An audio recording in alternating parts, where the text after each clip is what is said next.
नमस्कार दोस्तों। आचार्य चाणक्य ने कहा था कि इंसान को ज्यादा सीधा भी नहीं होना चाहिए, क्योंकि अगर हम जंगल में जाकर देखें तो जान पाएंगे कि सीधे पेड़ काट दिए जाते हैं जबकि टेढ़े मेढ़े पेड़ छोड़ दिए जाते हैं। तो आज की हमारी वीडियो भी इसी बारे में है कि ज्यादा अच्छा बना बुरा क्यों होता है और आखिर क्यों एक अच्छा इंसान हमेशा दुखी और परेशान रहता है। तो ये सब हम जानेंगे एक कहानी के माध्यम से। एक बार एक व्यक्ति बौद्ध भिक्षु के पास आता है और कहता है, मास्टर मैं एक बहुत ही सीधा और अच्छा व्यक्ति हूँ। इतना सीधा ही आपने आज से पहले ही मुझसे सीधा व्यक्ति देखा होगा। मैं हमेशा ही सबकी मदद करने की कोशिश करता हूँ, सबको खुश रखने की कोशिश करता हूँ, लेकिन सब मेरा फायदा उठाते हैं, मेरा मजाक बनाते हैं और कोई भी मुझे गंभीरता से नहीं लेता। यहाँ तक कि मेरे घर वाले भी मेरी इज्जत नहीं करते और ना ही घर के किसी महत्वपूर्ण काम में मेरी राय लेते, जबकि अपने दोनों भाइयों की तुलना में मैं सबसे ज्यादा काम भी करता हूँ, घर वालों की बात भी मानता हूँ, माँ बाप की सेवा भी करता हूँ और घर के सभी लोगों को खुश रखने की कोशिश करता हूँ। लेकिन मेरी भावनाओं को कोई भी नहीं समझता, सब मेरा फायदा उठाते हैं। आखिर मेरे साथ ही ऐसा क्यों होता है? व्यक्ति की पूरी बात ध्यान से सुनने के बाद बौद्ध भिक्षु बोली, किसने कहा कि तुम एक सीधे और अच्छे व्यक्ति हो? असल में तुम एक अच्छे व्यक्ति होने का दिखावा कर रहे हो। ये सुन उस व्यक्ति को बुरा महसूस हुआ, लेकिन वो फिर भी बौद्ध भिक्षु की बात सुनता रहा। बौद्ध भिक्षु ने उससे पूछा, अच्छा बताओ कि तुम हर व्यक्ति की मदद क्यों करना चाहते हो? क्यों तुम सबको खुश रखने की कोशिश करते हो? व्यक्ति ने कहा, ताकि सामने वाला मुझे भी खुश रखे, मेरी बात मानी, मेरी इज्जत करे, मेरी भावनाओं को समझे और मुझे एक अच्छा इंसान माने। बौद्ध भिक्षु ने कहा, बस यही तुम्हारी समस्या है कि तुम दूसरों को खुश रखने का प्रयास कर रहे हो ताकि वो भी तुम्हें खुश रखे। तुम अपनी खुशी दूसरों के अंदर ढूंढ रहे हो। तुम दूसरों की नजरों में अच्छा और खुद की तारीफ सुनने के लिए सामने वाली की जी हजूरी कर रहे हो और फिर उम्मीद कर रहे हो कि सामने वाला भी तुम्हारे साथ ऐसा ही व्यवहार करेगा। तो ऐसा नहीं होता, क्योंकि कोई भी ऐसे व्यक्ति को गंभीरता से नहीं लेता जो लोगों की हर बात में हाँ मिलाता है। अब मैं तुम्हें कुछ ऐसी आदतें बताता हूँ तो तुम और तुम्हारे जैसे खुद को अच्छा मानने वाले लोगों के अंदर होती है। पहली आदत, खुद को अच्छा मानने वाले लोग ये दिखाने की कोशिश करते हैं कि वो लोगों का ध्यान रखते हैं। उन्हें लोगों की चिंता है, इसीलिए वह सबकी मदद करने पहुंच जाते हैं, फिर चाहे सामने वाले को उनकी मदद की जरूरत हो या ना हो। दूसरी आदत, खुद को अच्छा मानने वाले लोग दूसरों से खुद की तारीफ के भूखे होते हैं, इसीलिए वो ज्यादातर मौकों पर वही काम करते हैं जिससे सामने वाला खुश हो और उनकी तारीफ करे। अगर उन्हें लगता है कि किसी काम से सामने वाला नाराज हो जाएगा तो वह उस काम को हाथ तक नहीं लगाते। तीसरी आदत, खुद को अच्छा मानने वाले लोगों को लगता है कि उन्हें अपनी कमियों और कमजोरियों को दूसरे लोगों से छुपाना चाहिए, क्योंकि उन्हें लगता है कि अगर दूसरों को उनकी कमियों और गलतियों के बारे में पता चल गया तो लोग उनका मजाक बनाएंगे, उनकी बेइज्जती करेंगे, उन पर गुस्सा होंगे और उन्हें एक कमजोर व्यक्ति मानेंगे। चौथी आदत, अच्छे लोग खुद की जरूरतों, खुद की प्राथमिकताओं को सबसे ऊपर रखने से डरते हैं, क्योंकि उन्हें लगता है कि ऐसा करने से ही दूसरे लोग उन्हें स्वार्थी समझेंगे और फिर वो लोगों की नजरों में एक अच्छे इंसान नहीं रह जाएंगे। पांचवी आदत, खुद को अच्छा समझने वाले लोग मानते हैं कि वो केवल तभी खुश रह सकते हैं जब उनके आसपास का हर इंसान खुश रहे, इसीलिए वो अपने आसपास के हर व्यक्ति को खुश रखने की कोशिश करते हैं। अब तुम्हें सुनने में लग सकता है कि इन आदतों में क्या बुराड़ है। सबका भला करना तो अच्छी बात है, लेकिन समस्या यह है कि खुद को अच्छा समझने वाले लोग असल में जैसे दिखते हैं वैसे होते नहीं, ये अंदर से कुछ और ही होते हैं। जैसे कि पहला, अच्छाई का दिखावा करने वाले लोग ज्यादातर मौकों पर ईमानदार नहीं हो, क्योंकि वो अच्छा बनने के चक्कर में दूसरों की बुराड़ को भी छिपा देते हैं। सामने वाले को कभी भी उसकी गलतियां नहीं बताते और केवल वही बोलते और करते हैं जिससे सामने वाला खुश रहे। दूसरा, खुद को अच्छा समझने वाले लोग दूसरों को खुश करने के पीछे इतने पागल होते हैं कि वो कई बार जरूरी और दूसरों के लिए महत्वपूर्ण बातों और कामों को भी उनसे छिपा कर रखते हैं और उन्हें बताते नहीं ताकि सामने वाला उनसे खुश रहे। तीसरा, अच्छे लोग अपनी जरूरतों और कामों को महत्व नहीं देते, इसीलिए ये दूसरों से सीधे अपना काम करवाने से घबराते हैं, जिसकी वजह से ये दूसरे लोगों के साथ चालाकी करने की कोशिश करते हैं, अपने जरूरी कामों को करवाने के लिए भी, जैसे कि सामने वाले की चापलूसी करना या फिर उसके किसी काम के बहाने अपना काम भी कर लेना। चौथा, खुद को अच्छा मानने वाले लोग केवल पानी की उम्मीद से ही कुछ देते हैं। यह इस बात का दिखावा तो करते हैं कि यह लोगों की मदद करना चाहते हैं, लेकिन यह मदद सिर्फ इसीलिए करते हैं ताकि सामने वाला उनकी तारीफ करे, इन्हें अच्छा इंसान समझे और जरूरत पड़ने पर इनकी भी मदद करे।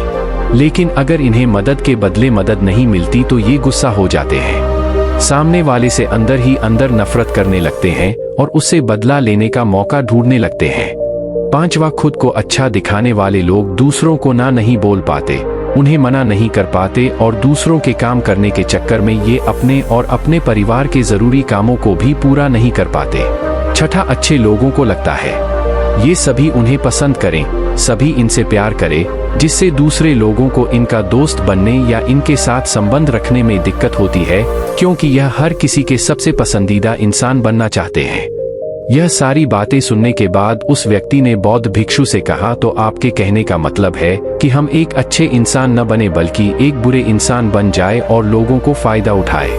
बौद्ध भिक्षु ने कहा, नहीं, मैं तुम्हें बुरा इंसान बनने के लिए नहीं कह रहा, लेकिन हाँ, तुम्हें बहुत सीधा इंसान भी नहीं बनना। अब मैं तुम्हें बताता हूँ कि एक व्यक्ति को कैसा इंसान बनने का प्रयास करना चाहिए। दोस्तों, इंसानी स्वभाव और उसकी अच्छाई व बुराई के बारे में अगर सबसे ज्यादा किसी ने बात की है तो वो है अखंड भारत के निर्माता, राजनीति के महापंडित आचार्य चाणक्य, जिन्होंने अपनी किताब चाणक्य नीति में इंसानी स्वभाव और दुनिया भर की तमाम चीजों के बारे में विस्तार से चर्चा की है। वो इतने बड़े ज्ञानी और दूरदृष्टा थे कि आज हजारों साल बाद भी उनके द्वारा कही गई एक एक बात हमारे जीवन में पूरी सटीकता के साथ लागू होती है। बौद्ध भिक्षु ने कहना शुरू किया, तुम्हें एक सीधा या दूसरों की नजरों में अच्छा इंसान बनने की तुलना में एक सुलझा हुआ इंसान बनने का प्रयास करना चाहिए। एक सुलझा हुआ इंसान वो होता है जिसे सबसे अच्छा इंसान बनने का कोई शौक नहीं है। वो जैसा है वैसा ही खुद को पसंद करता है। वो जानता है कि वो एक इंसान है और उसमें बहुत सी कमियां हैं और वह अपनी कमियों को स्वीकार्यता भी है। एक सुलझा हुआ इंसान ये भी अच्छे से जानता है कि उसकी और उसके परिवार की कुछ महत्वपूर्ण जरूरतें हैं जिन्हें उसे ऊपर रखना होगा, वरना उसके साथ साथ उसके परिवार का जीवन भी परेशानियों में पड़ जाएगा। हो सकता है कि उसकी ऐसी सोच की वजह से उसके आसपास के लोग, उसके मित्र या रिश्तेदार उससे नाराज हो जाए, लेकिन वो इसे भी स्वीकारता है। यहाँ पर बात स्वार्थी होने की नहीं, बल्कि जीवन की सच्चाई को स्वीकारने की है, क्योंकि तुम बुद्ध नहीं हो गए हो कि तुम्हारी कोई इच्छा ही नहीं है, किसी से कोई उम्मीद नहीं है या कोई जरूरतें शेष नहीं रही। तुम एक साधारण इंसान हो और एक साधारण इंसान की सोच के साथ अगर तुम सबको खुश रखने का प्रयास करोगे तो तुम हमेशा दुखी रहोगे, क्योंकि तुम्हारी भी सामने वाले से उम्मीदें बढ़ेगी और जब वो उम्मीदें पूरी नहीं होंगी तो तुम दुखी हो जाओगे। इसीलिए जो इंसान ये कहता है कि मैं सबकी मदद करूंगा, सबको खुश रखूंगा और मुझे बदले में किसी से कुछ भी नहीं चाहिए, यहाँ तक कि अपनी तारीफ भी नहीं, तो पहले उस इंसान को बुद्धत्व प्राप्त कर लेना चाहिए, क्योंकि एक आत्मज्ञान को प्राप्त व्यक्ति ही किसी से कोई उम्मीद नहीं रखता, पर क्योंकि आत्मज्ञान को प्राप्त करना सबके बस की बात नहीं है। इसीलिए तुम्हें इस जीवन के सत्य को स्वीकारना होगा और खुद को शोषण का शिकार वह दुखी होने से बचाने के लिए एक सीधा इंसान बनने की बजाय एक सुलझा हुआ इंसान बनने का प्रयास करना होगा। अब मैं तुम्हें बताता हूँ कि एक सुलझे हुए इंसान में क्या क्या विशेषताएं होती है। पहली विशेषता, ये अपनी और अपने चाहने वालों की जरूरतों को ऊपर रखते हैं। इसका मतलब यह नहीं है कि ये लोग दूसरों की जरूरतों को कम समझते हैं या फिर दूसरों को गिराकर खुद ऊपर बढ़ने की कोशिश करते हैं, बल्कि इसका मतलब यह है कि ये लोग दूसरों की फालतू जरूरतों के लिए तब तक उपस्थित नहीं होते जब तक कि इनकी खुद की महत्वपूर्ण जरूरतें पूरी ना हो जाए। हालांकि अगर कोई इंसान सच में मुसीबत में फंसा हुआ है और उसे इनकी सहायता की सख्त जरूरत है, तभी अपने महत्वपूर्ण कामों को पीछे रखकर भी उसकी सहायता के लिए उपस्थित हो जाते हैं और ये अपने से कमजोर और जरूरतमंद लोगों की भी अपनी हैसियत के अनुसार सहायता करने के लिए तैयार रहते हैं। ये बस अपना बेवजह शोषण नहीं होने देते और इस बात पर भरोसा रखते हैं कि अगर इन्हें सच में किसी की सहायता करनी है तो पहले उन्हें उसकी सहायता करने के लायक बनाना होगा और लायक वो सक्षम बनने के लिए इन्हें अपनी जरूरतों का भी ध्यान रखना होगा, क्योंकि अगर एक इंसान खुद ही बहुत ज्यादा बीमार है तो फिर वो दूसरे बीमार व्यक्ति की सेवा कैसे कर सकता है। एक सुलझा हुआ इंसान इस बात को मानता है कि हर इंसान की अपनी कुछ जरूरतें और इच्छाएं होती है जिसका उसे ध्यान रखना चाहिए। लेकिन खुद को अच्छा दिखाने वाला इंसान हमेशा यह दिखाने की कोशिश करता है कि उसकी अपनी कोई ज़रूरतें या इच्छाएं नहीं है, इसीलिए वो हमेशा दुखी रहता है।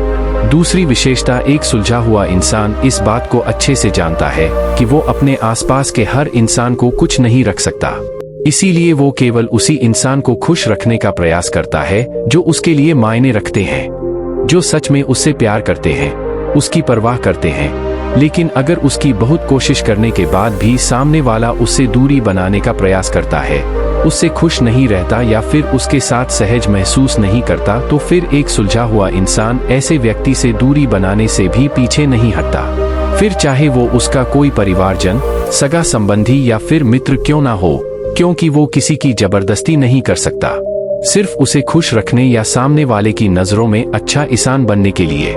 इस तरह वो खुद को बेवजह दुखी होने से बचा लेता है। लेकिन जो अच्छा होने का दिखावा करते हैं, वो सबको खुश करने के चक्कर में अपने जीवन के सबसे महत्वपूर्ण इंसान को ही दुखी कर बैठते हैं, जो कि वो खुद हैं। तीसरी विशेषता, एक सुलझा हुआ इंसान वैसा जीवन जीने का प्रयास करता है जैसा वो जीना चाहता है।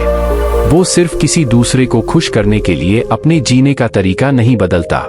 इसका मतलब यह नहीं है कि उनके जीने का तरीका ऐसा है जिससे लोगों को समस्या हो, वो बस दूसरे क्या कहेंगे इस चक्कर में अपना मन मार कर नहीं रहता और खुलकर पूरे जोश और उत्साह के साथ अपना जीवन जीता है। उसे अपनी पसंद नापसंद पता होती है, इसीलिए वो वही करता है जिसमें उसे खुशी मिलती है। उसे अच्छे से पता होता है कि वो कौन है, उसे अपने आप पे भरोसा होता है, इसीलिए उसे किसी इंसान की छोटी चापलूसी करके खुद को अच्छा दिखाने या खुद की तारीफ सुनने की जरूरत नहीं होती। जैन मिस्टर ने आगे कहा, अगर तुम अपने जीवन से संतुष्ट नहीं हो तो अपने आप से 2 प्रश्न पूछो। पहला, क्या मैं अपने लिए वो जिंदगी बना रहा हूँ जो मैं असल में अपने लिए चाहता हूँ, और दूसरा, अगर मैं नहीं बना रहा तो क्यों नहीं बना रहा।